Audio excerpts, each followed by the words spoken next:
David Hancock is a biologist, conservationist, writer, publisher who has spent much of his working life studying wildlife. Mostly on the West Coast, he writes papers on everything from seals to seabirds. However, the bald eagle is one of his favorite wildlife movie stars. He has a particular affection for the eagles when they pair up in the nest. It is my pleasure to welcome David Hancock back to Studio 4 to tell us more about wildlife.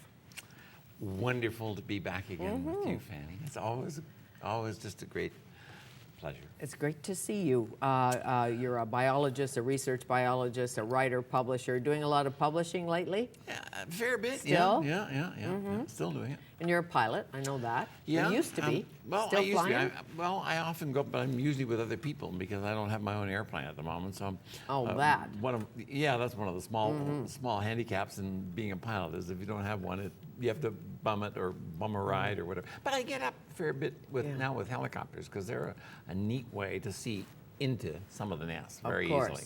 Yeah. Into the nest, so it doesn't scare the eagles. Well, I would think the eagles would think, it can, but what's that?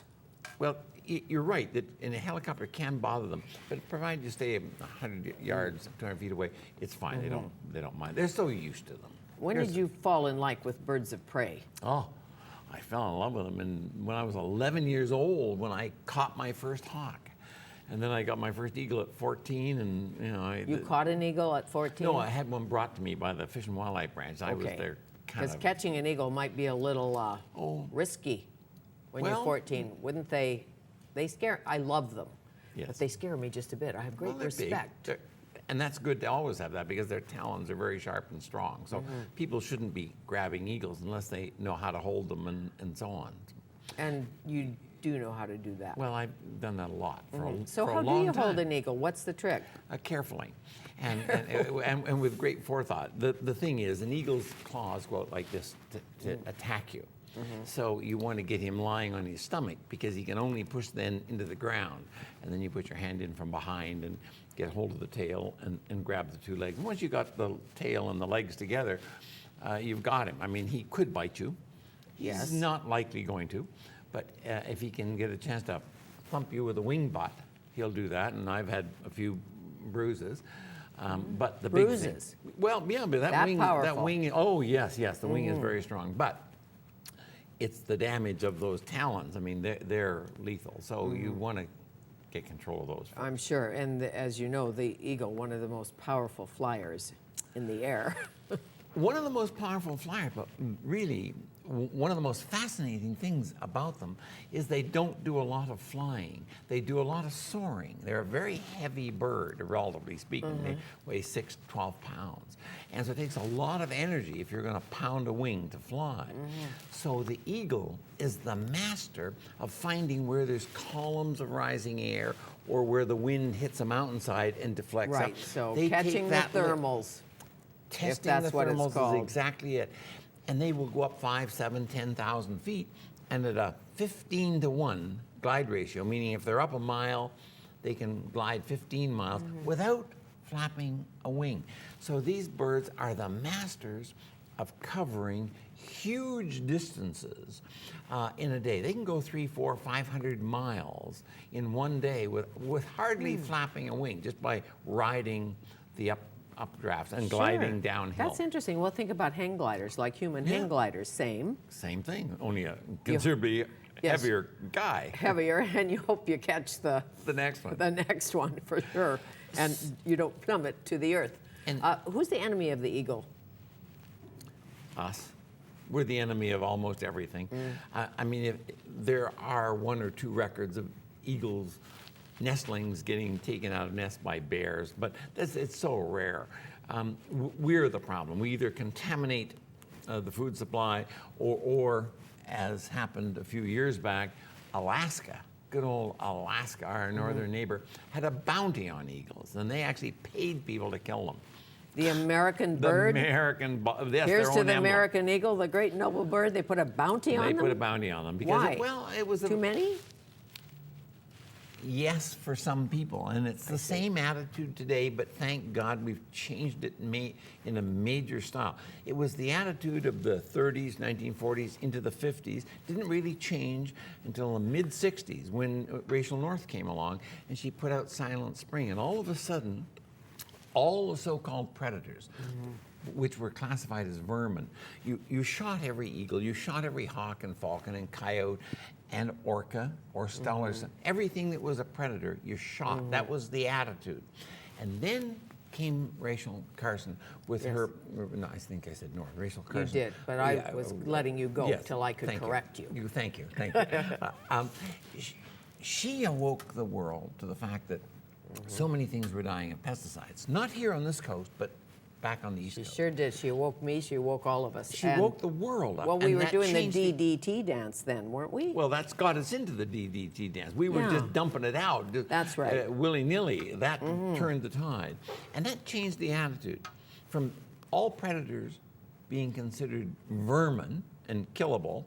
We now thought, oh God, we're not only going to lose them, but we can count them more easily and readily than we can count the millions of little shrimps or small fish and so on in the food chain. Because if the eagle and the orcas and the this and that are doing well, it's easier to count the few of them than it is to count the millions and the lower. So we took this attitude of caring about the eagle, and that's why we have them today.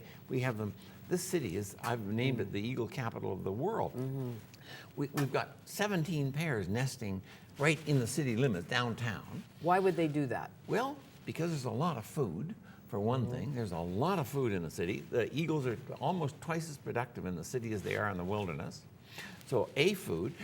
The second thing is they have learned this very attitude shift that I just spoke of, that we no longer look at them as vermin.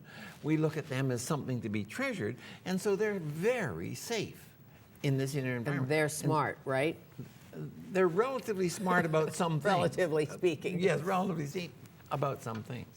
So they really get it, that if they stay in the city, they're safer, there's lots of food. food.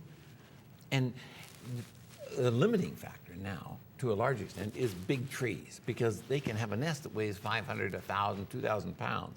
Well, it takes a big tree to hold that nest structure. So in some cases, we've actually put up artificial poles for them to nest in, or supplemented trees with bars and so on, to hold this big nest up more readily. Oh, you're showing some of my slides. I wasn't looking at that. So, sorry. Yes. Yes, here we are. Marvelous to get this close to them.